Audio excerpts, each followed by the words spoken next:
মদ্যপান, ধূমপান ও মাদক সেবন স্বাস্থ্যের পক্ষে ক্ষতিকর।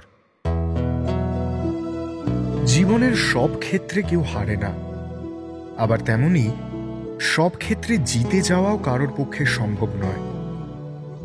কিন্তু আজীবন হেরো ভূত হয়ে থেকে যায় সেসব মানুষ যারা হেরে যাওয়াটুকু কোনোদিনই মেনে নিতে পারে না। সমস্ত পরাজয় দগদগে ঘায়ের মতো বেঁচে থাকে তাদের জীবনে। যেমন অর্জুন জোনাকিকে কোনোদিন ভুলতে পারবে না। বিপুলের সঙ্গে অর্জুনের কোনোদিনই বিশেষ বনে না। বিপুল শান্ত, সাদাসিধে, নম্র স্বভাবের। কোনো বৃত্তে বিপুল থাকলেও তার অস্তিত্ব যেমন প্রকটভাবে টের পাওয়া যায় না, তেমনি বিপুল না থাকলেও তার অভাব অনুভব হয় না খুব একটা। সেদিক দিয়ে অর্জুন ছোট থেকেই মাতব্বর। যে কোনো আসর একা মাতিয়ে রাখার ক্ষমতা আছে। তাই নিয়ে অবশ্য অর্জুনের মধ্যে সবসময় একটা গর্বও কাজ করত। আর সেই গর্ব আর অহংকারের বশেই বিপুলকে হ্যাটা করার কোনো সুযোগই অর্জুন ছাড়েনি। তবে ওদের মধ্যে আসল সমস্যা জোনাকিকে নিয়ে। জোনাকি তখন চন্দনপুরেই থাকত। সহজ প্রজাপতির মতো তার জীবন, শৌখিন ফুলের মতো তার রূপ, গায়ের রং তামাটে, মুখশ্রী মায়াবী। আর যে সময়ের কথা বলছি সে সময় জোনাকির চোখে বিশ্বাস বিপুলদা একদিন সাহস করে এসে ওর সামনে দাঁড়াবে।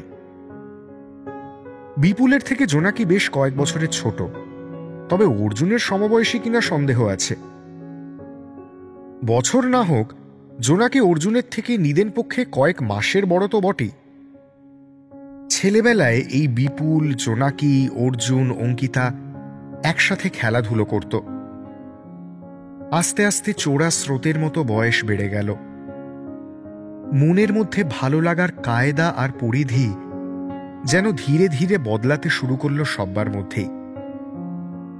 জোনাকির চোখে বিপুলের প্রতি প্রেম অর্জুন প্রথম আবিষ্কার করেছিল। আর ঠিক তখনই অর্জুনের মনে হয়েছিল বিপুলের চেয়ে ও যে কোনো অংশে শ্রেয়। তাই জোনাকির মধ্যে যদি ভালো লাগা জন্মায়, তাহলে তা কেবলমাত্র অর্জুনের জন্যই হওয়া দস্তুর। এই যেন এক ধরনের অসুখ, ছিনিয়ে নেওয়ার কিংবা তছনছ করে দেওয়ার অসুখ। বিপুল চিরকাল সাদামাটা। ওর ভালো লাগার মধ্যেও হাজার দুশ্চিন্তা, অপরাধবোধ এবং অনিশ্চয়তা। ও শুধু জানত জোনাকি যখন আচমকা ওর ঘরে হানা দিয়ে বলবে বিপুলদা, বুকখানা ছ্যাঁত করে উঠবে ওর। দুজনে দুজনের দিকে তাকালে বেশ খানিকক্ষণ কার্যকারণ মনে পড়বে না। তারপর মিনমিন করে জোনাকি বলবে, তোমার কাছে সেলোটেপ আছে? কিংবা বলবে, একটা অঙ্ক বুঝতে পারছি না, একটু বুঝিয়ে দেবে? হয়তো স্বাভাবিক নিয়মেই একদিন নিজেরা টের পেত নিজেদের মনের কথা। যদি না, অর্জুন মাঝখানে ঢুকে সব তছনছ করে দিত।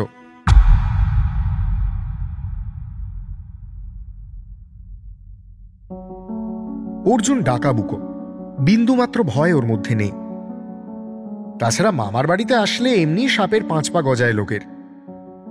জোনাকি বুঝতেও পারল না অর্জুনের বেশে যে বিপদ ওর বাড়ি ঘন ঘন আসছিল তা ওর জীবনের জঘন্যতম দুর্ঘটনাটা ঘটাবে।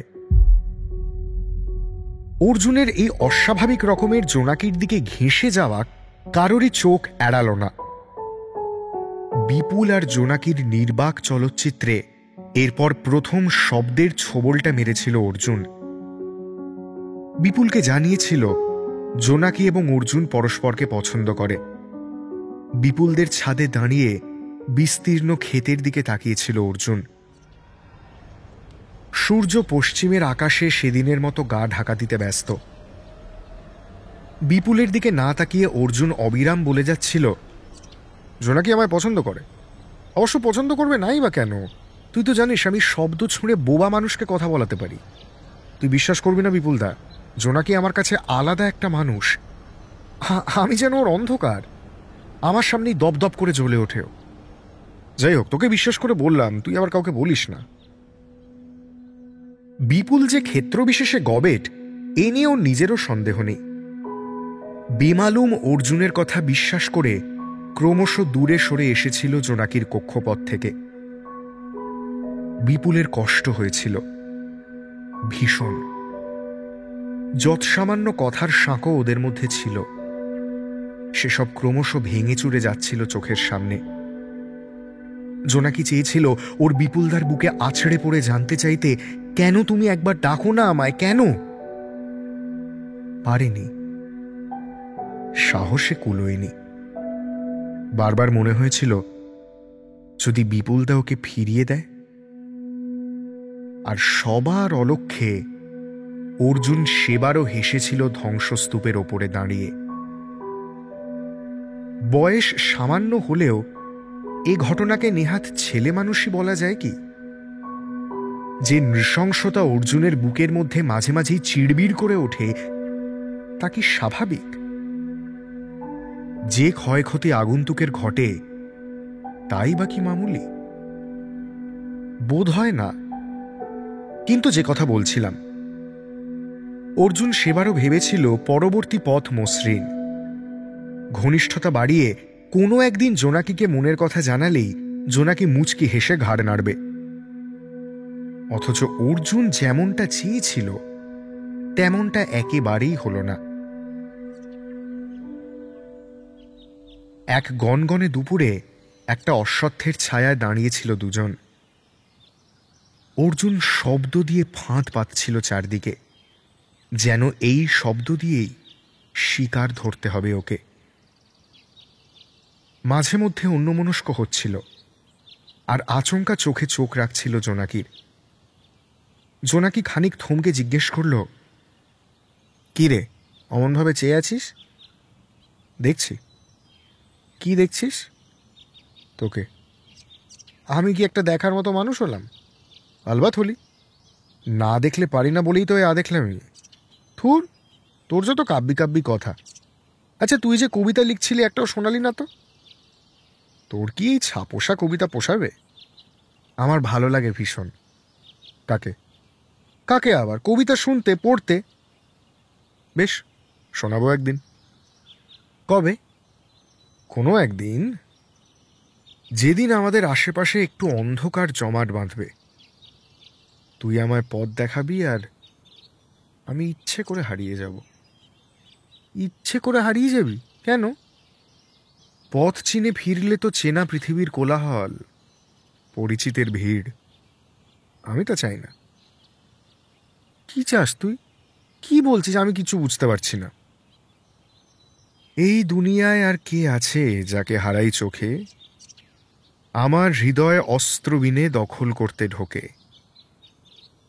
কার জন্য দৌড়ে আসি উন্মাদনার ঝোঁকে? বুঝিস না তুই? এই আহাম্মক, এক্ষুনি চাই তোকে। এই কবিতাটা তুই লিখেছিস? মানে? ও হ্যাঁ, আমি লিখেছি। কি নাম দিয়েছিস? জোনাকি। এমন কেন? কারণ এ কবিতা তোর জন্য জোনাকি। তুই কি কিছুই বুঝতে পারিস না? কি বুঝবো? মাঝে মধ্যে খুব ভালো ব্যাটসম্যানও সমস্যায় পড়ে যদি আনকোড়া বোলারের হাত থেকে বল খুব ধীর গতিতে এগিয়ে আসে। মাঝে মধ্যে সমস্ত বিপজ্জনক চাল দিয়েও বাজিমাত করা যায় না যখন বিপরীত দিকের মানুষটা সম্ভাব্য কোনো রক্ষণেই পা বাড়ায় না। অনেক বাঘা বাঘা খেলোয়াড়েরও ধৈর্যচ্যুতি ঘটে। অর্জুনও এই পর্যায়ে এসে বিস্ফোরণের সঙ্গে বলেছিল, আমি তোকে ভালোবাসি জোনাকি, আমি তোকে ভীষণ ভালোবাসি। তুই কি আমায় একটুও ভালোবাসিস না? বিন্দুমাত্র সময় অপচয় না করে জোনাকি যেন এই কথার গালে সপাটে চড় মেরে বলেছিল, না, আমি বিপুলদাকে ভালোবাসি। অর্জুনের গালে চড় মেরে যদি জোনাকি চুপ করে থাকত, তাতে বোধহয় অর্জুনের কম ব্যথা লাগত। কিন্তু শব্দের চপেটাঘাত অর্জুনের আঁতে লেগেছিল। কিচ্ছু করতে পারেনি। মাথা নিচু করে ফিরে এসেছিল হেরো ভূত হয়ে।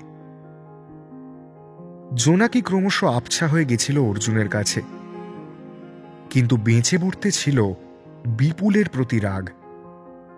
তাই কারণে অকারণে বিপুলের প্রসঙ্গে অনাবশ্যক কটু মন্তব্য, এমনকি মাঝে মধ্যে বিপুলের প্রসঙ্গ যেচে টেনে এনে হেয় প্রতিপন্ন করার ব্যর্থ চেষ্টা। জোনাকি কোথায় সে খবর বোধহয় বিপুলও জানে না। সওয়াল জবাবে বিপুল আর জোনাকির না হওয়ার সম্পর্কের জন্য হয়তো ওরাও খানিকটা দায়ী, কিন্তু থেকে থেকেই অর্জুনের এই তছনছ করে দেওয়ার খেলা অতীতেও অনেক ক্ষয়ক্ষতি যেমন ঘটিয়েছিল, বোধহয় ভবিষ্যতেও ঘটাবে। আর এইসব ক্ষয়ক্ষতির পরিধি থেকে অর্জুন নিজেও কিন্তু নিস্তার পায়নি। নিজের ইচ্ছে একদিন ইন্দ্রাণীর কাছে এসেছিল, আবার নিজের ইচ্ছে একদিন চলে গেছিল সব কিছু ছেড়ে।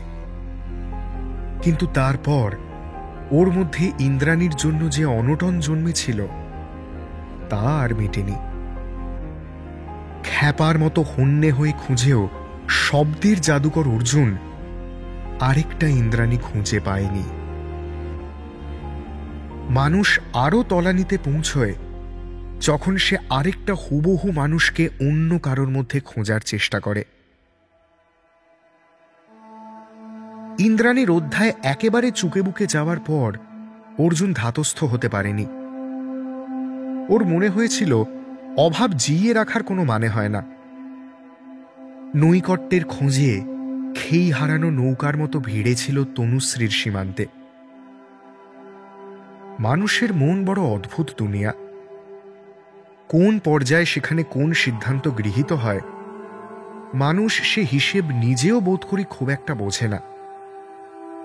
এই যেমন তনুশ্রীকে অর্জুনের কখনোই ভালো লাগতো না, অসহ্যকর এবং হিংসুটে বলেই মনে হতো চিরকাল। শিবেদার পাল্লায় পড়ে মাঝে মধ্যে টুকটাক আড্ডা জমাতে গিয়েও কখনোই তনুশ্রীকে নিয়ে ভাবেনি অর্জুন। কিন্তু নন্দিনীর চরিত্রে যখন অল্প অল্প করে গড়ে উঠছিল তনুশ্রী, অর্জুন আটকা পড়ল। ওর মধ্যে কতটুকু খাঁটি আর কতটুকু অভিনয় একটা সময়ের পর ও নিজেই বুঝতে পারত না। তনুশ্রীকে তথাকথিত সুন্দরী বলা চলে, শহুরে কায়দায় বেড়ে উঠেছিল। সাদা সালোয়ার আর কপালে একটা ছোট্ট কালো টিপ পরে তনুশ্রী একদিন অর্জুনের রোজকার চায়ের দোকানে এসে বসল। অর্জুন দেখল চোখ পালানোর রাস্তা খুঁজে পাচ্ছে না। বারবার এক অমোঘ আকর্ষণে তনুশ্রীর দিকে তাকাতে ইচ্ছে করছিল। হঠাৎ মনে হল আত্মসমর্পণে দোষ কোথায়। নিমেষে অর্জুনের শব্দরা ভুলে গেল স্থান কাল পাত্র। তনুশ্রী নিজের কানকে বিশ্বাস করতে পারেনি যখন অর্জুন বলল, আজ বড় সুন্দর দেখাচ্ছে। কাকে? তোমায়। বাবা, আজ যে কার মুখ দেখে উঠেছিলাম সকালে? এমন বলছো কেন? হঠাৎ আমার সৌন্দর্য বিশু পাগলের চোখে পড়ল, এ তো পরম সৌভাগ্যের ব্যাপার। ঠাট্টা করো না, সত্যি বলছি। আসলে তোর মুখে কখনো এসব শোনার অভ্যেস নেই তো। তাহলে অভ্যেস করে না। অভ্যেস করে নিলে কষ্ট বাড়বে যে। কেন? ঠিক যেই মুহূর্তে আমি অভ্যস্ত হয়ে যাব তুই অভ্যেস বদলাবি। আমায় এমন মনে হয়? তোকে আলাদা করে এমন মনে হয় বললে ভুল বলা হবে। পুরুষ মানুষরা বোধহয় এমনই হয়, কিছু ব্যতিক্রম আছে অবশ্য। তুমি পুরুষ মানুষদের অপছন্দ করো? অপছন্দ আর করি কি করে বল? আসলে ভরসা করে উঠতে পারি না। আমাকে ব্যতিক্রম মনে হয় না কেন? কারণ আর যেই হোক তুই ব্যতিক্রম নয়। আমি কি তবে? তুই একটা মোহ অর্জুন। তুই একটা মরীচিকা কিংবা চোরাবালি। আর আমি আর তুমি তলিয়ে যেতে চাই না। ইন্দ্রাণীকে আমার সহ্য হতো না বটে, কিন্তু ওকে যে তুই ছুঁড়ে ফেলে দিয়েছিস সে কথা আমার অজানা নয়। তোমার এই অভিযোগ মিথ্যে তনুশ্রী, আমি কাউকে ছুঁড়ে ফেলে দিইনি। তুই আজ ভীষণভাবে সাজিয়ে গুজিয়ে বলতে পারিস তোদের মধ্যে প্রেমের পরিধি জন্মায়নি। তুই সেভাবে কখনো ভেবেই দেখিসনি। কিন্তু আজ এই মুহূর্তে আমি তোকে যেভাবে আটকালাম, তুই কখনো ইন্দ্রাণীকে সেভাবে আটকেছিলি? উল্টে তুই তো তীরের বেগে ধেয়ে গেছিলি, এক ঝটকায় টেনে নিয়েছিলি, তাই না? তোমার সিদ্ধান্তকে আমি শ্রদ্ধা করি, তবে এ প্রসঙ্গ থাক, আজ বরং উঠি। দাঁড়া অর্জুন, বারবার হেরে গেলেই পালিয়ে যাওয়া যায় না। আমি মোটেই পালিয়ে যাচ্ছি না। তাহলে বস শান্ত হয়ে, শুনে যা। বেশ, বলো যা বলার আছে। তোর এই শব্দের ম্যাজিকগুলো এ শহরে বড্ড পুরনো হয়ে গেছে। ধূর্ত শেয়ালের ডাকের মতো শোনায় সেসব। হাসি পায়, তুই কি জানিস সেটা? শোনো তনুশ্রী, আমাকে তুমি অপমান করতে পারো না। পারি না জানি, কিন্তু অপমান করছি। আচমকাই মনে হলো তোর মতো ভেগধারী মানুষগুলোর মুখোশ খুলে একবার আয়নার সামনে দাঁড় করিয়ে দেওয়া দরকার। তুমি কিসের প্রতিশোধ নিচ্ছ? প্রতিশোধ? না, প্রতিশোধ তো নয়। তোর এই ইত্রামিকে উদযাপন করতে দেব না, আর এটুকু জানিয়ে রাখছি। এখনো শুধরে যেতে পারিস, না হলে ভবিষ্যতে আরো করুণতর অবস্থা হবে। ডান। তোমার বক্তৃতা শেষ হলে আমি উঠবো আর কি। যা, নিজের আস্তানায় গিয়ে কাপুরুষের মতো কয়েকদিন লুকিয়ে থাক যা। অবান্তর এসব কথাগুলো বলে শান্তি পেয়েছ তো? আসলে একদিন ইন্দ্রাণীর কুৎসায় তোমাকে সমর্থন করিনি বলে আজ এসব বলছো, তাই না? এই তো, বাহ, আস্তে আস্তে কি সুন্দর দাঁত নখগুলো বেরোচ্ছে। আরো খানিকক্ষণ আমি বলে গেলে আছড়াতে আর কামড়াতেও শুরু করে দিবি। অর্জুন টেবিল থেকে উঠে এক ঝটকায় বেরিয়ে এসেছিল দোকানের বাইরে। অসহ্য যন্ত্রণায় মাথা ছিঁড়ে যাচ্ছিল ওর। ঠিক তক্ষুনি মনে পড়ে গেছিল সেই পুরনো প্রত্যাখ্যান। মনে পড়ে গেছিল জোনাকির কথা। যখনই কেউ সহজ সরল নিখাদ কোনো কিছুর পক্ষ নেয়, অর্জুনের কায়দা কিংবা কেতাদুরস্ত হাবভাব তখন পদে পদে ব্যর্থ হয়। ডাঙায় তুলে আনা মাছের মতো ভেতরে ভেতরে ছটফট করে অর্জুন। আর বিগত কয়েক বছরের কথা যদি ধরা হয়, এসব মুহূর্তে অর্জুনের কান না পায়। মনে হয় ইন্দ্রাণীকে ওর দরকার। খুব জানতে ইচ্ছে করে ইন্দ্রাণীর কি এখনো মনে পড়ে অর্জুনকে। রোজকার রিহার্সাল, দু একদিন সন্ধ্যে টিউশনি সেরে ক্লান্ত অর্জুন রাতের বেলা ওর বাঘা যতীনের ঘরটায় ফেরে। অর্জুনের মনে হয় ও একটাই দিনকে যেন রোজ চক্রাকারে অভ্যেস করে ফেলেছে। কোনো নতুন লোকের সাথে আলাপ হয় না, কোথাও দুদণ্ড যায় না কক্ষপথের বাইরে। বাড়ি ফিরে ধপ করে বিছানায় খসে পড়ে। আবার পরদিন একই পাঠ মুখস্থ করে একই চরিত্রের সামনে দাঁড়ায়। অর্জুনের মাঝে মধ্যেই সন্দেহ হয় আদৌ কি ও বেঁচে আছে, নাকি কোনো এক মৃতদেহের মগজ শেষবারের জন্য স্মৃতি রোমন্থন করছে মাত্র। একদিন বিরক্ত হয়ে অর্জুন সকাল সকাল হাজির হলো শিবেদার কাছে। শিবেদা সাত সকালে অর্জুনকে দেখে তাজ্জব। কি ব্যাপার স্যার, চোখ মুখ না ধুয়ে আবির্ভূত হলেন যে? আসলে শিবেদা, তুই অন্তত পক্ষে মিনমিন করিস না, কি ধান্দা ঝেড়ে কাস। ভাবছি কয়েকদিন ঘুরে আসব। বাড়ি থেকে? মানে ওই আর কি। বাড়ি মানে জানি বাড়ি, মানে ওই আর কি। এসব আবার কোন ভাষা? কোথায় যাবি সত্যি করে বল। মামার বাড়ি যাব। মামার বাড়ি? হ্যাঁ, মামার বাড়ি বড্ড ইচ্ছে করছে। হ্যাঁ রে, এমন ছেলে মানুষের মতো মামার বাড়ি যাওয়ার জন্য লাফাচ্ছিস যে? শরীর টরীর ঠিক আছে তো? হ্যাঁ, সব ঠিক আছে। বেশ, সাবধানে আয়। মামার বাড়ি গিয়ে মজে যাস না, সামনে কিন্তু বেশ কয়েকটা শো আছে। না না, এই কাছেই তো চন্দনপুর, জলদিই ফিরব। শিবেদার কাছ থেকে বেরিয়ে এসে একটা সিগারেট ধরালো অর্জুন। মামার বাড়ি যাওয়ার কথাও বলতে চায়নি, ও গেছিল থিয়েটার ছেড়ে দেওয়ার কথা বলতে। কিন্তু শিবেদার সামনে দাঁড়িয়ে কেমন যেন থতমত খেয়ে গেল সমস্ত কথা। অর্জুন সেদিন যেমন পারল না, বোধহয় আর কোনোদিনই থিয়েটার থেকে বেরিয়ে আসতে পারবে না। কেমন দড়কচা মেরে যাওয়া জীবন। নিজের দিকে তাকিয়ে নিজের ওপরেই করুণা হচ্ছিল ওর। কি করবে অর্জুন? বেশ খানিকক্ষণ ভাবার পর মনে হলো, মামার বাড়ি যখন যাবে বলল, ওখান থেকেই ঘুরে আসলে কেমন হয়? মাকে কি একবার জানাবে? থাক, বরং আচমকা গিয়ে সবাইকে চমকে দেবে। বিপুলদা কেমন সংসার করছে সেটাও তো একবার দেখে আসা দরকার, তাই না? অঙ্কিতার নার্সিং রেজিস্ট্রেশন হয়ে যাওয়ার পর একটা একটা করে হাসপাতাল আর নার্সিং হোমে সিভি পাঠাচ্ছিল। প্রথম ডাক পেল শ্রমজীবী হাসপাতাল থেকে। শ্রমজীবী হাসপাতালের পরিকাঠামো একটু অন্য ধরনের, পরিষ্কার পরিচ্ছন্ন, একেবারে নার্সিং হোমের মতো ব্যবস্থা, কিন্তু খরচাপাতি ভীষণই নগণ্য, প্রায় হাসপাতালের মতোই। আসলে লাভ বলতে কিছুই রাখা হয় না। শ্রমজীবী মানুষজনই শুধু দিন গুজরানের টাকাটুকু নিয়ে এখানে কাজ করেন। বেশ কয়েক বছর আগে শ্রমজীবী হাসপাতাল নিজেদের একটা ব্লাড ব্যাংকও করেছে। খুবই নিষ্ঠার সাথে বিভিন্ন জায়গায় ব্লাড ডোনেশন ক্যাম্পের আয়োজন যেমন করা হয়, তেমনি কারো ইচ্ছে হলে শ্রীরামপুরের শাখায় গিয়ে যে কোনো সময় স্বেচ্ছায় রক্ত দিয়ে আসতে পারে। রিতম শুনেই বলল, চমৎকার ব্যাপার তো, পেলে কিন্তু ছাড়িস না। এমন একটা জায়গায় কাজ করতে পারা সৌভাগ্যের ব্যাপার।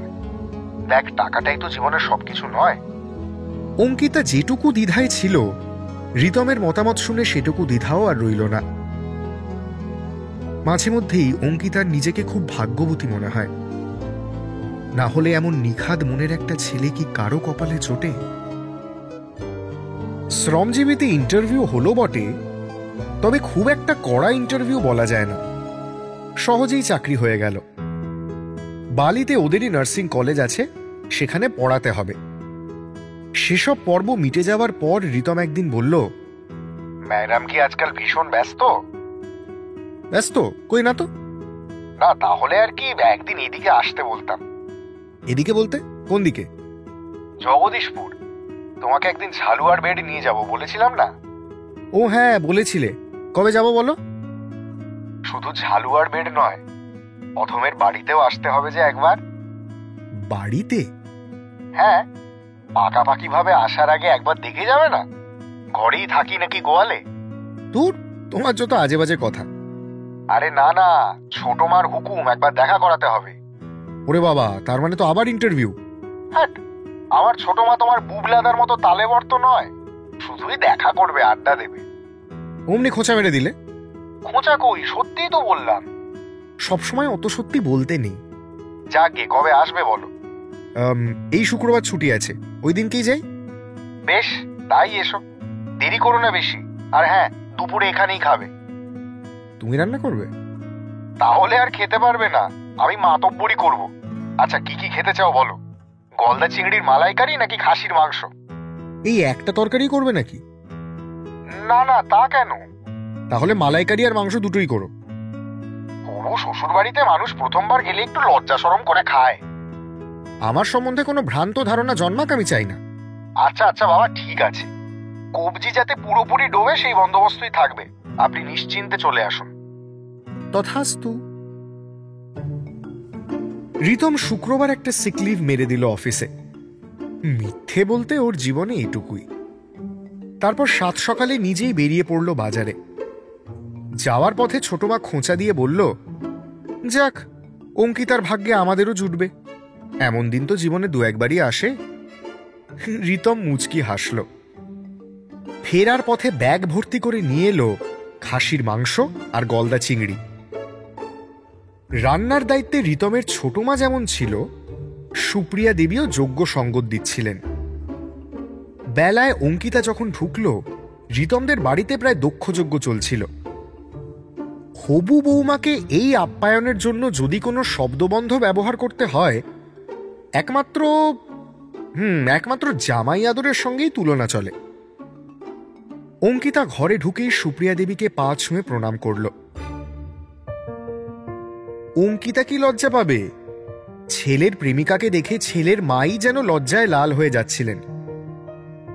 ছোট মার পা ছোঁয়ার আগেই ছোট মা অঙ্কিতাকে বুকে টেনে নিয়ে বলল, তোর জায়গা তো এখানে মা।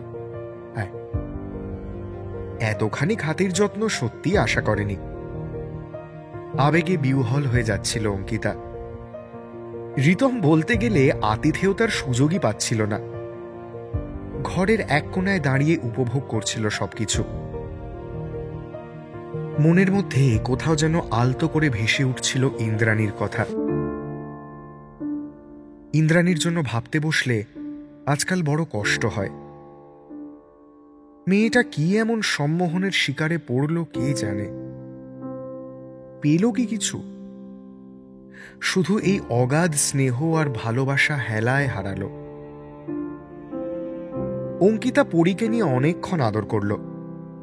তারপর ছোট মা ওকে আড়ালে নিয়ে গিয়ে বলল, কাজ সব গুছিয়ে নিয়েছি, চ এবার খানিক গল্প করি। তোর সাথে তো আমার কথাই হয়নি, চল চল চল চল। ছোট মার ঘরে গিয়ে বসলো দুজন। ঘর দেখলে বোঝা যায় এই ছোট মা ভদ্রমহিলাটি বেশ পরিপাটি, গোছানো। বিছানায় বসতে অঙ্কিতা খানিক ইতস্তত করছিল। ছোট মা বলল, আরে বস বস, আমার ঘর তোর আর রিতমের জন্য সবসময় অবারিত দ্বার, বস। হ্যাঁ হ্যাঁ, এই তো বসছি। এই হ্যাঁ, তোকে আমি তুই তোকারই করছি, তুমি ফুমি বলতে পারবো না। হ্যাঁ হ্যাঁ, অনেকটা ছোট আমি। ওসব অনেক ছোট বলে লাভ নেই, জলদি এ বাড়ি চলে আসতে হবে। হ্যাঁ হ্যাঁ, মানে কি যে বলো, দাঁড়া না, তোর বাড়িতেও শিগগিরই খবর পাঠিয়ে হানা দেব। চাকরিও পেয়ে গেছিস, আর চিন্তা নেই। বেশ, তাই হবে। রিতমের কাছে তোমার কথা এমনি এত শুনেছি, আমার সমস্ত চিন্তা দূর হয়ে গেছে। কেন রে, কি বলে বাঁদরটা আমার নামে শুনি? এই যে ওর বাঁদর হওয়ার পেছনে সমস্ত আশকারা তুমিই দিয়েছ। তা বটে, আমি জানতাম রিতমের বউ এসে আমার ওপর এই অভিযোগ আনবেই। এমা, তা কিন্তু নয়। না না, বল বল, আমি তো এ শোনার জন্য প্রস্তুত হয়েই আছি। আরো কত কি যে শুনবো এরপর। তুমি রাগ করলে ছোট মা? ধুর পাগলি, রাগ করবো কেন? দাঁড়া, আমিই বলছি। এই যে তোর রিতম পিঠে সাবান ঘষতে পারে না, বেরোবার সময় আঁচড়ে না দিলে চুল ঘেঁটেই অফিস বেরিয়ে পড়ে, চোখের নাগালে কেউ থাকলে জল গড়িয়ে খায় না, রান্না বলতে শুধু জল গরম আর ডিম সেদ্ধটুকু পারে, ব্যাস। হ্যাঁ বলো। আরে সত্যি, প্রথমে আশকারা দিয়েছি, এখন কি আর শোধরাতে পারি? তোমাকে এসেই চাপকে সিধে করতে হবে, মনে রেখো। বেশ একটা হাসির রোল উঠল ঘরে। চোরের মতো উঁকি দিয়ে রিতম জিজ্ঞেস করল, আসতে পারি? ছোট মা সঙ্গে সঙ্গেই বলে দিল, একেবারেই না, আমি এখানে ওর সাথে কিছু পার্সোনাল কথা বলছি। তুই হতচ্ছাড়া এখানে আড়ি পাচ্ছিস কেন? এমা, আড়ি পাচ্ছি কই? তা কি কথা হচ্ছে শুনি? বললাম না পার্সোনাল কথা। আরে বলো না। তোর গুণকীর্তনের কথাই বলছি। আহা, মেয়েটা প্রথম দিন এলো, এর মধ্যে আমার নামে নিন্দে না করলে চলছিল না। আরে ওকেও তো জেনে রাখতে হবে কার সঙ্গে সংসার পাততে চলেছে। তবে নিন্দে কই, প্রশংসাও তো করছি। এই অঙ্কিতা, তোমার শ্রীমান রিতম কিন্তু খরচের ব্যাপারে একেবারে সিদ্ধহস্ত। ওর কাছে টাকা থাকলেই ডানা গজায়, যেখানে পারে উড়িয়ে দিতে পারলেই শান্তি। আবার সবাই মিলে একসাথে হেসে উঠল। আস্তে আস্তে দুপুর গড়াচ্ছিল। ডাইনিং টেবিলে বেশ সাজিয়ে গুছিয়ে খেতে দেওয়া হলো অঙ্কিতাকে। ওর খাওয়া তদারকির জন্য 3 জন লোক। সুপ্রিয়া দেবী নিজেই বললেন, তুইও বসে পড় না বাবু। রিতম ভেবে দেখল, এরপর যদি অঙ্কিতাকে নিয়ে ঝালুয়ার বেড় যেতে হয়, এখন বসে পড়াই মঙ্গল। অঙ্কিতা ভাত দিয়ে মাংসের ঝোল মেখে এক গাল মুখে দিতেই রিতম জিজ্ঞেস করল, এই কেমন হয়েছে? ছোট মা আর নিজেকে সামলাতে পারল না, বলল, কি বেহায়া ছেলে রে তুই, এমন করে বলছিস যেন মাংসটা তুই রেঁধেছিস। নাই বা রাঁধি, বাজারটা তো আমিই করেছি। ভালো মাংস না আনলে ভালো রান্না হয় বুঝি? তুই চুপচাপ মুখ বুঝে ভাত খাবি না মার খাবি? না না না না না, এই তো এই খেতে বসলাম, আর কথাই বলবো না, যাও। খাওয়া দাওয়া মিটতেই রিতম গোলাপ ফুলের কায়দায় অঙ্কিতার দিকে এগিয়ে দিল মিষ্টি পান। তার জন্য অবশ্য খানিক ব্যঙ্গ বিদ্রুপ সহ্য করতে হলো ছোট মার। তবে ও থেকে রিতমের এমনিও নিস্তার নেই। ঝালুয়ার বেড়ের জন্য রিতম আর অঙ্কিতা বেরিয়ে যাওয়ার আগে অঙ্কিতাকে আরেকবার নিজের ঘরে ডাকলো ছোট মা। ওর হাত দুটো ধরে বলল, ছেলেটাকে কষ্ট দিস না মা, তুই তো জানিস কতটা কষ্ট সামলে উঠেছে। অঙ্কিতা কি বলবে ভেবে পেল না। হাত দুটো আরো শক্ত করে ধরে বলল, তুমি নিশ্চিন্ত থাকতে পারো ছোট মা, তোমার রিতমের কোনো অযত্ন হবে না, প্রমিস। কথার পিঠে কথা আসে, আবেগের প্রসঙ্গে সে কথা লাগাম ছাড়ায়। ছোট মা বলেই যাচ্ছিল, জানিস তো মা, ও কোনো কথাই ভুলতে পারে না। সেই কোন ছেলেবেলায় ওকে হাত খরচের টাকা দিতাম, তাই ওর প্রথম মাইনেটা ও কাউকে না বলেই আমার হাতে তুলে দিয়েছিল। টাকা, ভালোবাসা, স্নেহ, আদর এসব ফিরিয়ে দেওয়া যায়, কষ্ট কি ফেরাবার উপায় থাকে রে? কষ্টটুকু ও নিজের মধ্যেই রেখে দিয়েছে। আর কি বলি, ভালো থাক তোরা। তোরা ভালো থাকলেই আমার ভালো থাকা। আর হ্যাঁ, পাকাপাকি যতদিন না আসছিস মাঝে মধ্যে এসে দেখা করে যাবি।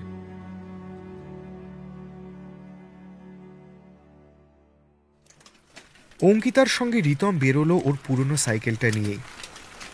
অঙ্কিতা আর চোখে প্রশ্ন ছুড়ল, আমাকে নিয়ে চালাতে পারবে? খুব পারবো। খেয়ে উঠলেই তোমার কষ্ট হবে না? প্রেমিকাকে সাইকেলে চাপিয়ে ঘুরে বেড়ানো মফস্বলের প্রেমিকের কাছে আজও স্বপ্ন সফর ম্যাডাম। তার ছত্রে ছত্রে সুখ, কষ্ট কোথায় আর? তুমি সব কিছুকে এভাবেই ভাবো? মাঝে মধ্যে যেন বিশ্বাস হয় না। বিশ্বাস হয়ে যাবে আস্তে আস্তে।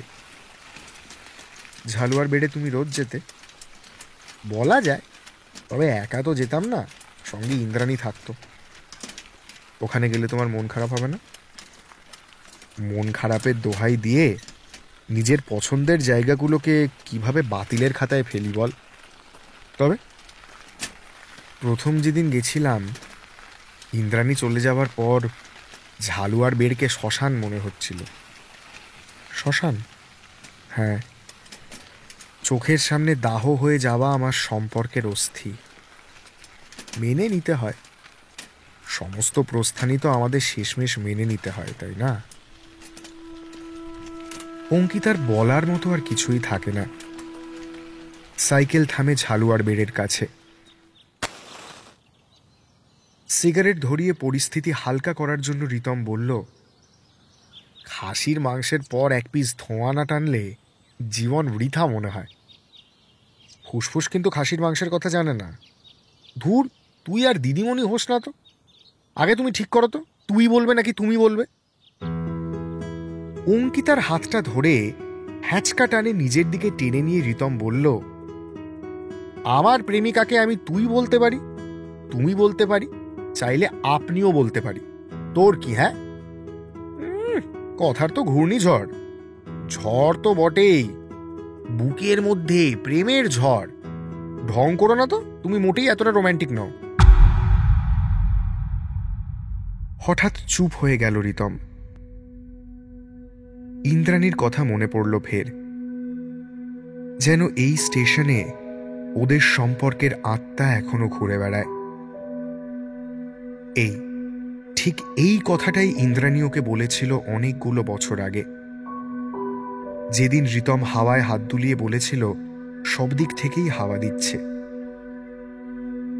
স্মৃতি বোধহয় মাঝে মধ্যে বাস্তব হয়েও ফিরে আসে, সংকেত দেয় এইবার বোধহয় সবকিছু ঠিকঠাক হবে। ভরসায় বুক বাঁধে রিতমরা। শেষমেশ সবকিছু ঠিক হয় কি? ওদিকে অর্জুন একদিন হাওড়া থেকে চন্দনপুরে ট্রেনে চেপে পড়ল, আর একেবারে গিয়ে হাজির হলো ওর মামা বাড়ি। অবশ্য নিজের মামা মানে শিশিরবাবুর কাছে নয়, বিপুল আর অঙ্কিতাদের বাড়িতে। তখন বিপুল অফিস বেরিয়ে গেছিল, অঙ্কিতাও হাসপাতাল। বাড়ির বাকিরা নিজেদের কাজ নিয়ে ব্যস্ত, আর ইন্দ্রাণী নিজের ঘরে পা ছড়িয়ে আহ্লাদে বিশ্রাম করছিল।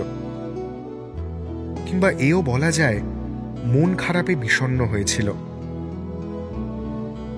ওর ব্যাপারে প্রায় সকলেই হাল ছেড়ে দিয়েছে। ইন্দ্রাণী এখন নিদেন পক্ষে যদি বাকবিতণ্ডায় না জড়িয়ে শান্ত হয়ে খানিকক্ষণ বসে, বাড়ির লোকজনের কাছে সেই ঢের। অর্জুন সেখানে পৌঁছে প্রথমে ঢুঁ মারল ওর মামাদের মুদির দোকানে। সুভাষবাবু চিরকাল অর্জুনকে একটু বিশেষ পছন্দ করেন। তার অবশ্য নানাবিধ কারণ থাকলেও আপাতত মুখ্য কারণ সম্পূর্ণ আলাদা। সুভাষবাবু নিজে যে আইবুড়ো জীবন কাটাচ্ছেন, মনে করেন অর্জুনও সে দলেই ভিড়বে। ওকে দেখেই হিসেবের খাতা ছেড়ে এগিয়ে এলেন। আরে বুবলা, এতদিনে আসার সময় হলো? আরে বাড়ি থেকে আসছিস নাকি? মাকে নিয়ে এলি না? উফ, কি ছিরি করেছিস নিজের। আয় বস বস আয়। আর হ্যাঁ, যাওয়ার সময় মনে করে এক টিন মুড়ি নিয়ে যাবি, ঠিক আছে? একসঙ্গে এতগুলো প্রশ্ন ধেয়ে আসায় অর্জুন কোনটার উত্তর দেবে বুঝে উঠতে পারল না। টুক করে সুভাষবাবুকে পায়ে হাত দিয়ে একটা প্রণাম ঠুকে নিল। ওদিকে অঙ্কিতার বাবা প্রণববাবু কোনো খদ্দের সামলাচ্ছিলেন। বর্দার কাণ্ড দেখে আর চুপ থাকতে পারলেন না। বর্দা, দাঁড়াও একটু, ও এইমাত্র এলো সেই কত দূর থেকে, একটু বিশ্রাম নিতে দাও। আসতে না আসতেই শুরু করে দিলে।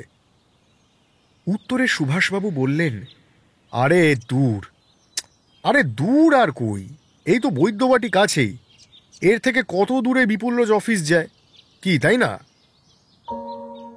বিপুলের সামান্যতম প্রশংসাও অর্জুনের কাছে বিষের মতো লাগে।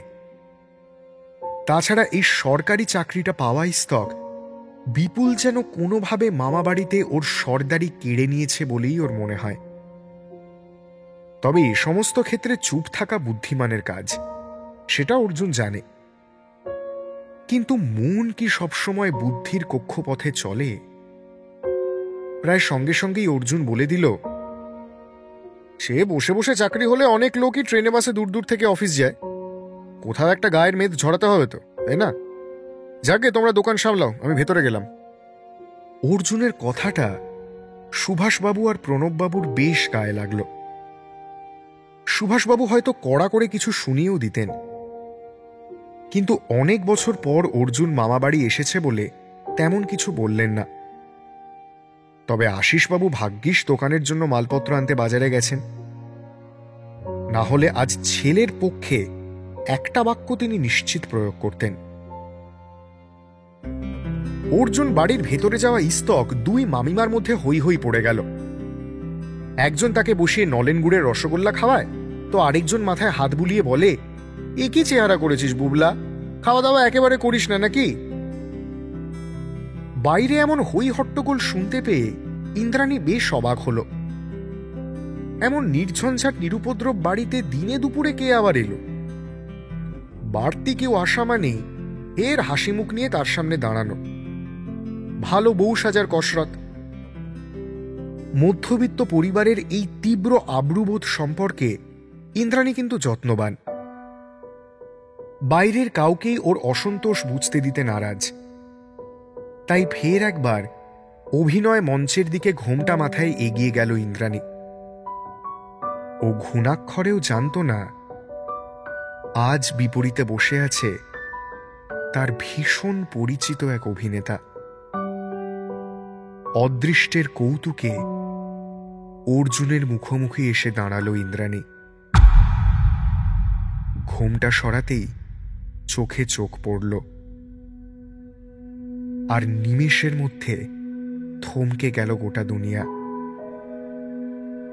ইন্দ্রাণী এবং অর্জুন দুজনেই একে অপরের পরিচিত বৃত্তে এমন দৃঢ় অবস্থানের আসল কারণটা আন্দাজ করার চেষ্টা করছিল। ঠিক তখনই রত্নাদেবী আলাপ করিয়ে দিলেন, এ দেখ বুবলা, এ হলো তোর বিপুলদার বউ, তোর নতুন বৌদি।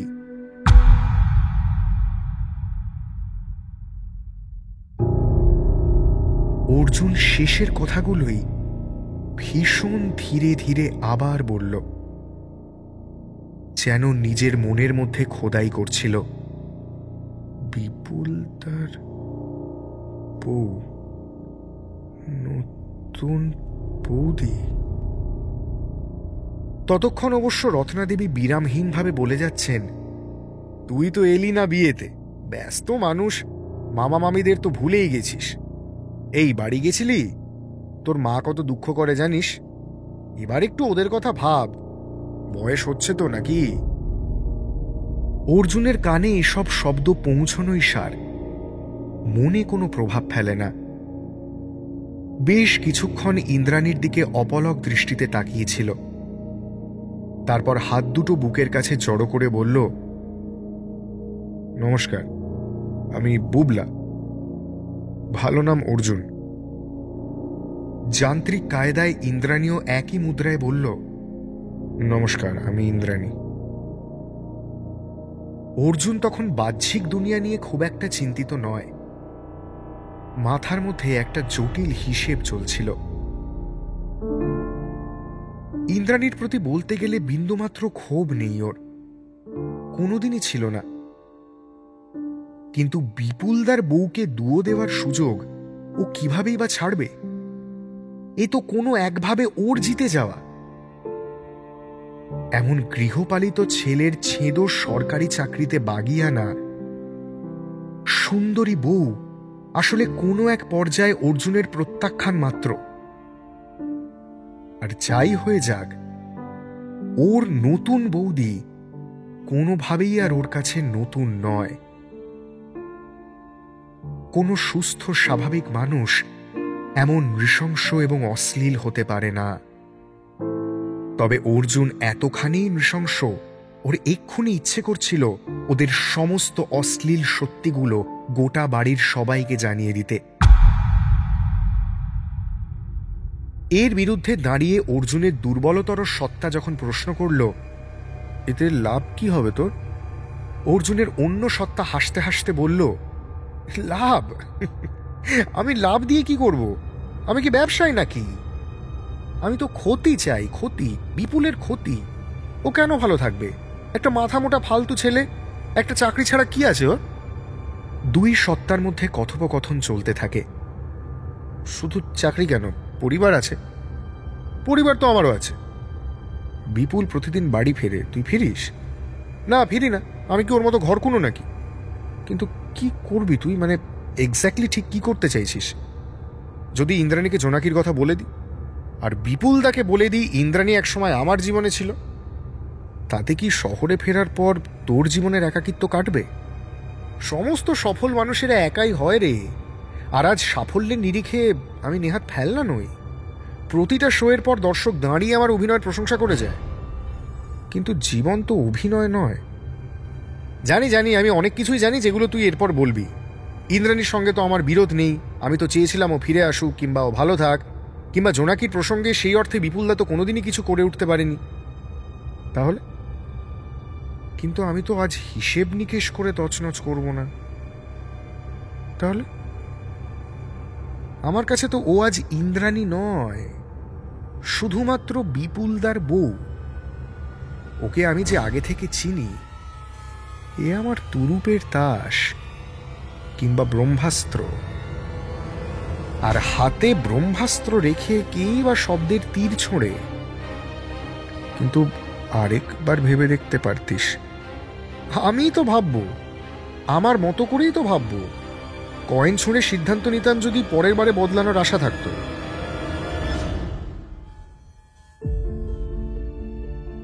অন্যদিকে ইন্দ্রাণীর মন আরো ছন্ন ছাড়া। ভীষণ রাগ হচ্ছে অর্জুনের প্রতি। ওর এই অবস্থার জন্য বলতে গেলে অর্জুনই দায়ী। কিন্তু অর্জুনকে দোষ দিতেও পারছে না। কি বা করতো অর্জুন? ঝোঁকের বসে ওর মতো বিয়ে করে নিয়ে তো পস্তায়নি শেষমেশ। ইন্দ্রাণীর কান্না পাচ্ছে। আর একই ছাদের নিচে অর্জুন আছে জানার পর ইন্দ্রাণীর খুব ইচ্ছে করছে অর্জুনের বুকে মুখ গুঁজে হাউ হাউ করে অনেকটা কেঁদে নিতে। কিন্তু কয়েক বছর আগে যা ভীষণ স্বাভাবিক ছিল, আজ তার সম্ভাবনাটুকুও নেই। ইন্দ্রাণী? একটা পরিচিত ডাক এসে ধাক্কা দিল ইন্দ্রাণীর বুকে। ও ঘাড় ঘুরিয়ে দেখল অর্জুন দাঁড়িয়ে আছে দরজার বাইরে।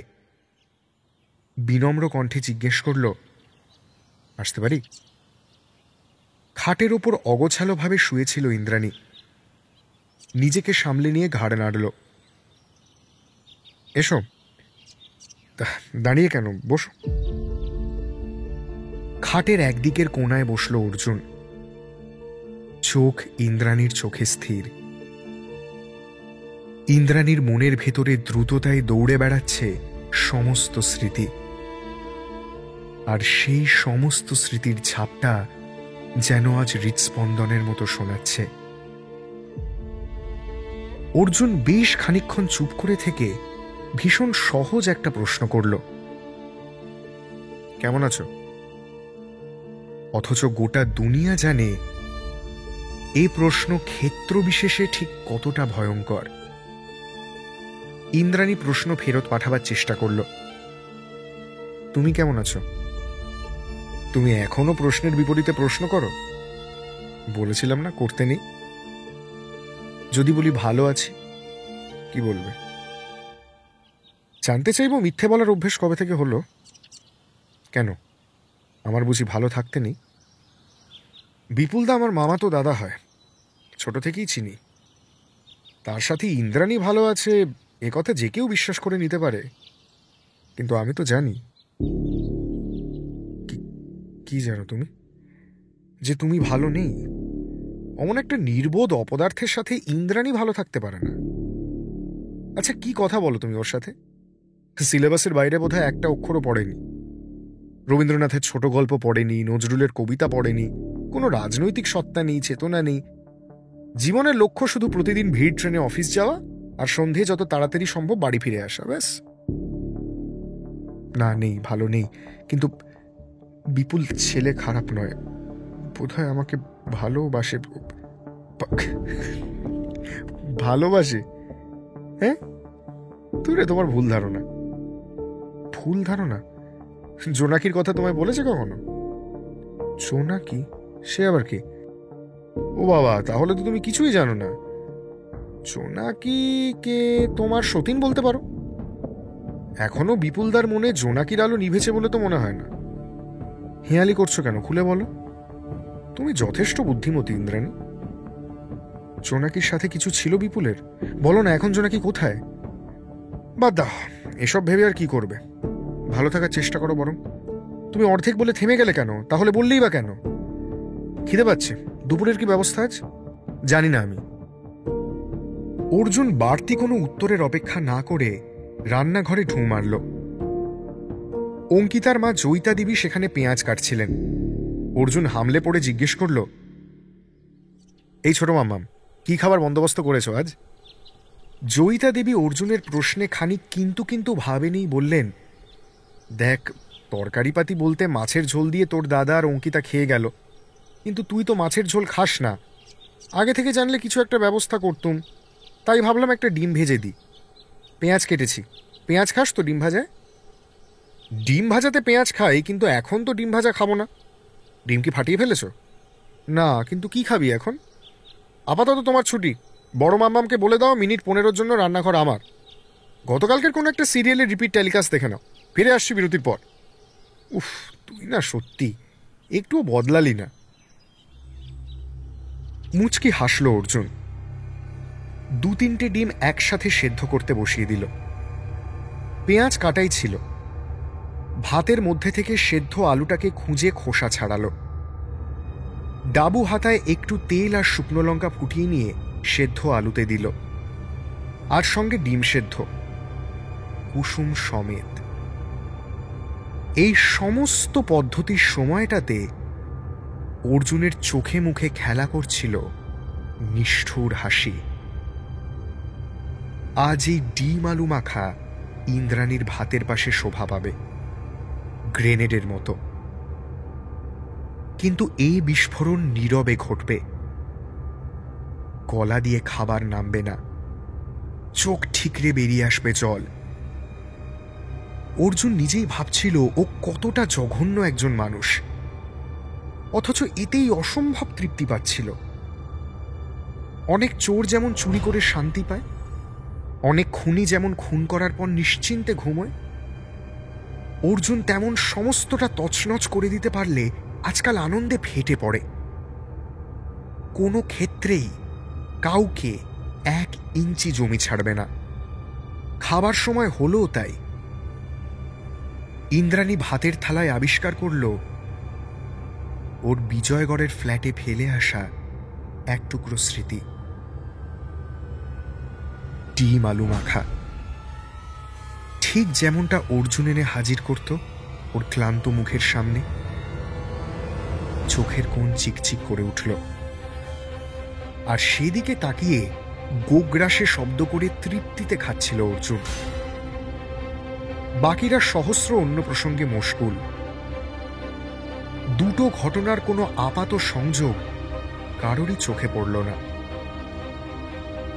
ইন্দ্রাণীর হঠাৎ মনে হলো, যদি ওরই আচমকা মেখে দেওয়া ডিম দিয়ে আলু ভাতে ভালো না লাগত, তাহলেই তো অর্জুনের এ ম্যাজিক বৃথা হয়ে যেত। কিংবা ইন্দ্রাণীর যদি পুরী যাওয়ার শখ থাকতো অনেক দিনের, বিপুলের কিনে আনা পুরীর টিকিট অমূল্য মনে হতো। হঠাৎ সব ঘটনার বিপরীতে গিয়ে ইন্দ্রাণীর মনে হলো, উদ্দেশ্যগতভাবে বিপুলের কোনো দোষ নেই, ওটুকুও ম্যাজিক, কিন্তু ছাপোষা। ইন্দ্রাণী যেন ওর প্রতি একটু বেশি ক্ষুব্ধ। ইন্দ্রাণীর মধ্যেও ধীরে ধীরে দুটো সত্তা জন্ম নিচ্ছিল বাগবিতণ্ডার প্রাক্কালে। একজন ইন্দ্রাণীকে কড়া ভাষায় বলছিল, দেখ দেখ, এই যে উল্টো দিকে বসে আছে অর্জুন, তোকে ছেড়ে চলে গেছিল একদিন, মনে আছে তোর? আর একজন ইন্দ্রাণীর ভেতরেই যেন অর্জুনের পক্ষ নিল, মনে আছে, খুবই মনে আছে, কিন্তু থাকতে না পারলে মানুষ কি করবে? থাকার চেষ্টা তো করেছিল। থাকার চেষ্টা? তাহলে বিপুল কি করছে? অত মুখ ঝামটার আঘাত দিয়েছিস ছেলেটাকে, একবারের জন্য রাগ কেটেছে তোর বিরুদ্ধে? বিন্দুমাত্র অভিযোগ এনেছে? অমন গোবেচারা মানুষেরা অভিযোগ জানাতে পারে না, তারা শুধু অফিস যায় আর অফিস থেকে এসে বিছানায় মরে যায়, এটুকুই জীবন। ভুল ধারণা, খুবই। অফিস যাওয়ার পথে কত ঠাট্টা করে, অফিসে কতজনের ঝঞ্ঝাট মেটায়, ফেরার পথে আলুর চপ বা ফুলুরি নিয়ে আসে বাড়ির জন্য, সেটুকু সামান্য হলেও না থাকলে টের পাওয়া যাবে। কিন্তু অর্জুন যে ম্যাজিক জানে, বিপুলও জানে, আরো বেশি ম্যাজিক জানে, সহজ অথচ সুন্দর। সারা জীবন পাশে থাকার মতো বড় ম্যাজিক আর হয় না। আর আর জোনাকি? জিজ্ঞেস করেছিস বিপুলকে জোনাকির কথা? জোনাকিকে নিয়ে নিজে ছটফটিয়ে মরছিস কেন? হ্যাঁ রে, তোর কাছে ঘুরে যদি এ প্রশ্ন আসে। কোন প্রশ্ন? রিতম, অর্জুন, জানিয়েছিস তাদের কথা বিপুলকে? না, জানাবার প্রয়োজন বোধ করিনি। শব্দের খেলা থামা। এই অর্জুন যখন শব্দ নিয়ে খেলেছিল, পুতুল হয়ে গেছিলি তুই, জাস্ট একটা পুতুল। তবে তবে আমি কি করব? অঙ্কিতাকে বল, সব বল, সব কিছু। সবটা? সবটা? জীবনের সত্যিকে এ পরিস্থিতিতে এড়িয়ে যাওয়ার রাস্তা কই? রাস্তা নেই তোর কাছে। যদি ভুল বোঝে, ভুল বুঝলে বুঝবে, কিন্তু বুঝতেও তো পারে। আরেক সম্ভাবনার দ্বীপ জেগে ওঠে ইন্দ্রাণীর মধ্যেকার অন্ধকার সমুদ্রে। একটা দ্বীপ মানে শ্বাস নেওয়ার একটু ফুরসত, অনেকগুলো ডুবতে বসা কথাকে একটু বিশ্রামের সুযোগ করে দেওয়া। ইন্দ্রাণীর জীবনে এই মুহূর্তে সব থেকে প্রয়োজনীয় মনে হচ্ছিল অঙ্কিতাকে। অঙ্কিতা ফিরুক, আজই বলতে হবে সবকিছু। অঙ্কিতার আগে অবশ্য আজ বিপুল ফিরল। আচমকা ওদের বড় সাহেব নাকি এসে ওর অনেক প্রশংসা করছিল। তারপর হঠাৎ বলল, কাজ বাজ শেষ যখন বাড়ি চলে যাও, বসে আর কি করবে? সত্যি বলতে বিপুলের কাজ আগেই গোটানো ছিল। শরীরটাও বিশেষ ভালো নয়, ঠান্ডা লেগেছে। রোজ রাতে নুন গরম ঈষদুষ্ণ জলে গার্গল করতে হচ্ছে। আগে বিপুলের মা জল গরম করে দিতেন, কিন্তু এখন মাকে বলতে বিপুলের কেমন একটা লজ্জা করে, নিজেরটুকু নিজেই করে নেয়। এখনো রাতে ইন্দ্রাণীর পাশে শোবার আগে একবার ওর মুখের দিকে তাকায় বিপুল। ঘুমন্ত ইন্দ্রাণীকে দেখে ওর মধ্যে এক অদ্ভুত মায়ার জন্ম হয়। মনে হয় একদিন সব ঠিক হয়ে যাবে। এ যেন মাঝখানে খানিকটা এবড়ো খেবড়ো রাস্তা, পেরিয়ে গেলেই জীবন সবুজের মাঠ। বাড়ি ফিরেই বিপুল অর্জুনের মুখোমুখি হল। এমনিতে ও অর্জুনকে স্নেহের চোখে দেখে। অর্জুন মাঝে মধ্যেই বিভিন্ন অপমানজনক মন্তব্য করে বিপুলকে চটাবার চেষ্টা করে, কিন্তু বিপুল আজ পর্যন্ত ওর বুবলার ওপর কোনোদিনই রাগ করেনি। হয় চুপ করে থেকেছে কিংবা হেসে উড়িয়ে দিয়েছে। অর্জুন বিপুলকে সময়ের আগে ঢুকতে দেখে একটু অবাকই হল। কিন্তু খোঁচা মারার সুযোগ ছাড়ল না। কি হে সরকারি কেরানি, লাঞ্চ করেই ফেরার ট্রেন ধরে নিলি নাকি? হ্যাঁ মানে এই আজকেই। তা তুই কতক্ষণ? তুই বেরোবার পর থেকেই বলতে পারিস। ভাত টাত খেয়ে ভাবছিলাম ফুঁকবো একটু, কিন্তু তোদেরই অজ পাড়াগাঁয়ে কোথা থেকেই বা এই দুপুরে সিগারেট পাবো বল? তোর শহর থেকে তো আনতে পারতিস। আগে থেকে কি আর বুঝতে পেরেছি ফুরিয়ে যাবে? যাকগে, আমার কাছে আছে, দিচ্ছি, দাঁড়া। তুই আবার ফিরে আসবি তো? নতুন বৌদি ঘুমোচ্ছে দেখলাম, পাশে গিয়ে আবার আসছি বললাম তো নাকি? বিপুল বেরিয়ে যাওয়ার পর অর্জুন ভাবছিল কার কথাটা বিপুলকে জানাবে, রিতমের কথা নাকি ওর নিজের কথা। রিতম হিসেব মতো অঙ্কিতার কাছের মানুষ। অঙ্কিতাকে ইন্দ্রাণীর ব্যাপারে আপাদমস্তক সবকিছু বলতেই পারে, তাতে দেখতে গেলে সমস্যারও তেমন কিছু নেই। তাছাড়া একমাত্র অঙ্কিতার প্রতি অর্জুনের স্নেহ কাজ করে খানিকটা, তাই অঙ্কিতার ধারপাশ দিয়ে ঝঞ্ঝাটকে না নিয়ে যাওয়াই ভালো। এত কিছু ভাবছিল যখন বিপুল ফিরে এলো, অর্জুনের দিকে তাকিয়ে বলল, ছাদে যাবি নাকি? হ্যাঁ চ, ছাদেই যাই। আমিও একটা খাবো আর কি। আমি তো ভাবলাম তুই বিয়ের পর একেবারে ছেড়ে দিয়েছিস। না রে বুবলা, ছাড়তে পারলাম কই। বুঝি রে আমি তোর দিকটা। আসলে তোকে অনেক কথা বলার আছে। আমাকে অনেক কথা? হ্যাঁ তোকেই। নতুন বৌদি মানে ইন্দ্রাণীকে আমি আগে থেকে চিনি। চিনিস? হ্যাঁ চিনি, আমাদের দলে থিয়েটার করতো তো। ওমা তাই নাকি? নাটক করতো ইন্দ্রাণী? এই গুণটার কথা কই আমাকে বলেনি তো। তা ছেড়ে দিল কেন? সে কথা বলতে গেলে গুণের সঙ্গে দোষের কথাও তো চলে আসবে। মানে দলের একটা ছেলের সঙ্গে প্রেমের সম্পর্কে জড়িয়ে পড়ে, নাটক রিহার্সাল মাথায় ওঠে, শুধু প্রেম আর প্রেম। তারপর তো ছেলেটি বুঝতে পারে এভাবে জীবন রসাতলে যাবে, তাই ইন্দ্রাণীকে ছেড়ে চলে যায়। মা, ছেলেটা ছেড়ে চলে গেল? ইন্দ্রাণী নিশ্চয়ই খুব কষ্ট পেয়েছিল সেই সময়। ইস, মেয়েটা মুখ ফুটে একবারও বলেনি সে কথা। হ্যাঁ পেয়েছিল বোধহয়, পাবে না? রাতে যে একসাথে থাকতো ওরা, না জানি কত কিছু করেছে। না করতেও পারে, তুই কি করে জানবি বল? মানে ওরা যেভাবে গা ঘেঁষাঘেঁষি করে থাকতো, ছাড় বাদ দে। তোর নাটক দেখতে গেছিল একদিন অঙ্কিতা, আমি ভাবলাম যাব, কিন্তু আর হয়ে উঠল না। পরে একদিন যাব। হ্যাঁ, অঙ্কিতা আমায় বলছিল বুবলাদা মস্ত বড় অভিনেতা হবে একদিন। নাটকের লাইনে যারা আছে তারা নাকি সবাই তোর খুব প্রশংসা করে। হ্যাঁ মানে ওই আর কি। কিন্তু তুই একবার সিগারেট আনলাম, দেখ আগুনটা আনতে ভুলে গেলাম। উফ, এমন ভুলো মন না আমার। আমার কাছে আগুন আছে, এই নে ধরা। হ্যাঁ যেটা বলছিলাম, আচ্ছা বুবলা, এই লাইটারগুলো গ্যাস ভরা যায়? হ্যাঁ যায়। তুই কি আমার কথাটা শুনবি? ও হ্যাঁ, বল না কি বলছিলিস। ওই ইন্দ্রাণীর ব্যাপারে তো আমি কথা বলবো একবার। কার সাথে? ইন্দ্রাণীর সাথে। কি কথা বলবি? এই ধর, ও যদি আবার থিয়েটার শিখতে চায়, ও জন্যই হয়তো ওর মন খারাপ থাকে। তুই বলে বড় ভালো করলি রে বুবলা, থ্যাংক ইউ। অর্জুন অবাক হয়ে বিপুলের দিকে তাকিয়েছিল অনেকক্ষণ। কি অদ্ভুত একজন মানুষ এই বিপুলকর, যে কথায় পুরুষ মানুষের মন এবং শরীর চিড়বিড় করে ওঠার কথা, সে কথায় এমন শান্ত নির্বিকার কি করে থাকা যায়? ঠোঁটের জ্বলন্ত সিগারেটটাকে ছাদ থেকে দূরে ছুঁড়ে ফেলে দিল। এ ছাদে আগুন নিরর্থক, কিছুই জ্বালানো সম্ভবপর নয়। অঙ্কিতা ফিরে আসার পর ওর ঘরে ইন্দ্রাণী নিজে থেকেই ঢুঁ মারল। অঙ্কিতা আয়নার সামনে দাঁড়িয়ে চুল আঁচড়াচ্ছিল। ইন্দ্রাণীকে আসতে দেখে জিজ্ঞেস করল, বৌদিদি কিছু বলবে? থমথমে গলায় ইন্দ্রাণী উত্তর দিল, বলবো, সবকিছু বলবো। শুনবে? শুনবো তো, বসো না তুমি, বসো। বলো। আজ তোমার বুবলাদা এসেছে, আলাপ হলো। হ্যাঁ, মা ফোন করে বললো আমায়, আচমকা এসে হাজির হয়েছে। তোমায় বলেছিলাম না বুবলাদা এরকমই। তোমার বুবলাদাকে মানে অর্জুনকে আমি আগে থেকে চিনতাম। চিনতে? হ্যাঁ, আসলে আমি একটা চমৎকার প্রেম করতাম দীর্ঘদিন ধরে।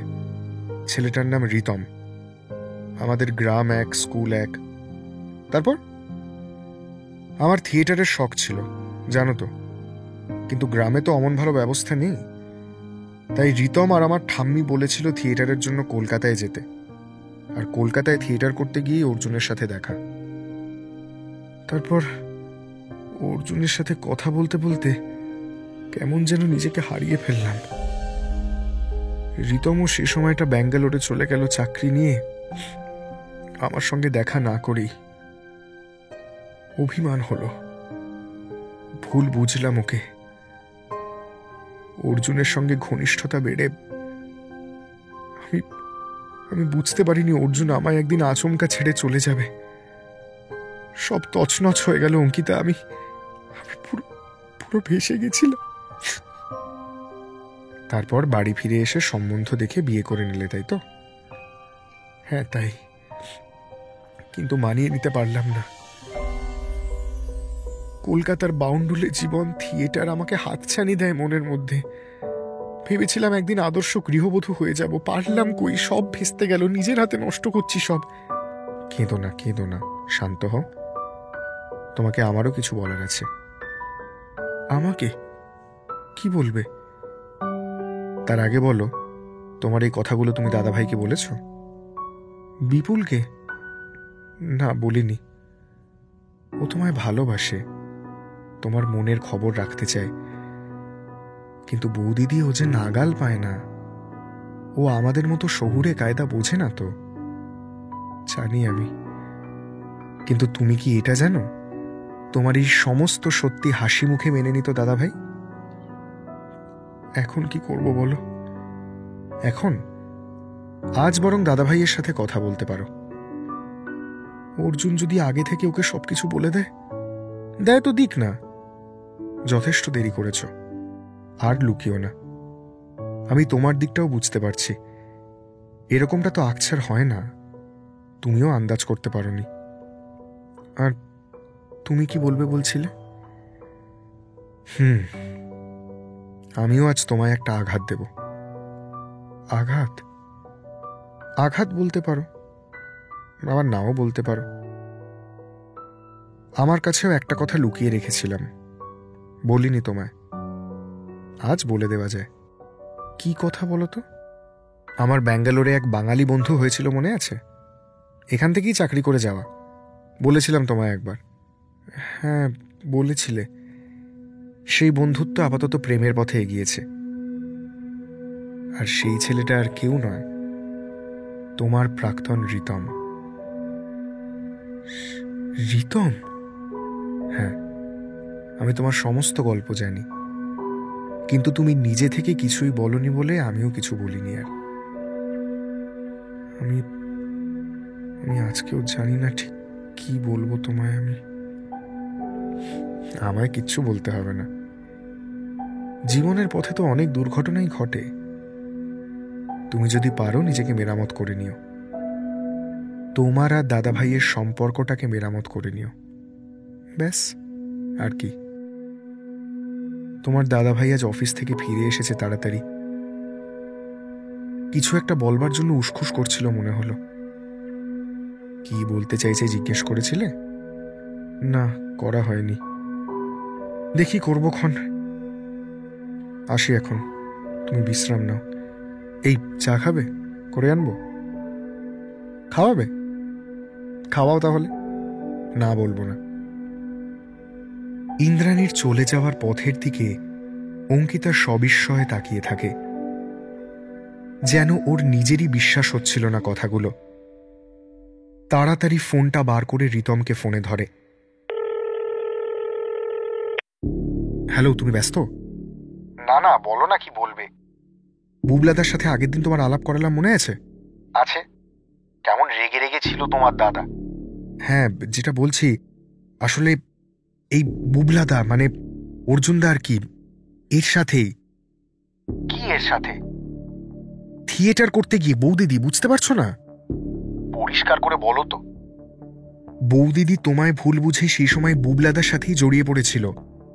পরে বুবলাদা আচমকা গায়েব হয়ে যায়, বৌদিদি বাড়ি ফিরে আসে। দাঁড়াও দাঁড়াও, হজম করার একটু সময় দাও। আমায় ভুল বুঝে তোমার বুবলা, না না না, উল্টো বললে। তোমার বুবলাদার সাথে জড়িয়ে পড়ে আমায় ভুল বুঝেছিল বোধহয়। তুমি এখন এই নিয়ে তর্ক করবে? আর কি বা করার আছে বলো আমার? এই বৌদিদি চা নিয়ে আসছে, পরে কথা হবে, এখন রাখছি, টাটা। বেশ, রাখো। রিতম ফোন রেখে ভ্যাবলার মতো সামনের শূন্য দেওয়ালের দিকে অনেকক্ষণ তাকিয়েছিল। এই যে কিছু মানুষ জেনে বা অজান্তে ওর বুকে কিংবা পিঠে ছোড়া গেঁথেছিল, এরা আশেপাশেই থাকবে। আজীবন এদের সাথে সাক্ষাৎ হবে, হেসে কথা বলতে হবে। এ মোটেই সুখের কথা কি? কিন্তু মেনে নিতে হবে। মেনে নেওয়া ছাড়া রিতমেরা কবেই বা কি করতে পেরেছে? অন্যদিকে রাতের বেলা বিপুল এসে ইন্দ্রাণীর সান্নিধ্যে দাঁড়ায়। ইন্দ্রাণী বিপুলের উপস্থিতি রোজই টের পেত। আজকে টের পাওয়া মাত্রই চোখ খুলে ওর দিকে তাকায়। কিছু বলবে? হ্যাঁ, মানে তুমি থিয়েটার করতে? করতাম। তোমায় কে বলল? বুবলা বলছিল। আচ্ছা, ছেড়ে দিলে কেন? তোমার তো শখ ছিল। ছিল শখ, আর নেই। আর থাকলেই বা কি হবে? চাইলে তুমি ফের থিয়েটার করতে পারো। শুধু এটুকু বলল বুবলা? বাকি সব কিছুই কাজের কথা নয় তেমন। বেশ, আমারও অনেক কিছু বলার আছে তোমায়। শুনবে? শুনবো তো, শুনবো বলেই তো। ইন্দ্রাণী আর বিপুল দুজনে দুজনের মুখোমুখি বসে নিজেদের সমস্ত বোঝাপড়া সেরে ফেলার জন্য। রাত ঘন হতে থাকে, আর কথার ঘনত্ব বেড়েই চলে। পাশের মানুষকে আরো কাছের মনে হয়, ভীষণ কাছের, খুব কাছের।